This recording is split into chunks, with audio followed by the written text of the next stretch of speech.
I am a cryptozoologist. Seeing as how you don't legally need a degree to call yourself one, I am. And Eat 420 at the 69 Rich, you have no idea how big of a question you just asked. Iron against werewolves. I have not seen that specifically. The only things that I know are silver, and that has its roots in the 1941 Wolfman movie. So it's pretty modern, with silver being good against werewolves. Although silver was good against other things, but that's a different video that I have up. Now, I also know some indigenous American legends which deal with shapeshifters, and those can only be harmed by either magic, by a shaman, or sometimes a bullet coated in white ash.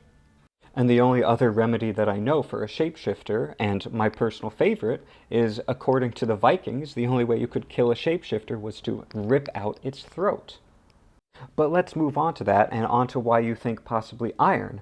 Iron has the oldest links that I can find are in the 10th century. There was a saint who was said to have nailed an iron horseshoe to the devil's hoof. And the only way that he was willing to take it off was if the devil promised to never enter the house of somebody who had a horseshoe over the door. So that's why horseshoes are seen good luck, and also likely why iron was seen as a part of this. And there's also kind of an extrapolation against the Fey creatures, with it being a natural iron but yet partially unnatural. And that's kind of a bit weird to me, but I think that has roots in the same iron linked to the devil type thing. Now, the rabies thing, I think they more have links to cannibalism, because there's an ancient Greek legend that talks about a king who fed human meat to Zeus, and as punishment, he got turned into a wolf. And indigenous American legends are full of really similar things.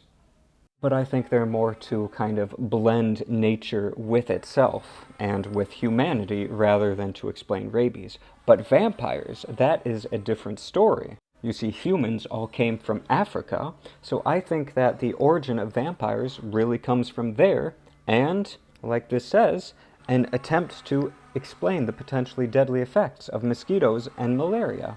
They were a way to kind of figure out why things taking your blood was evil.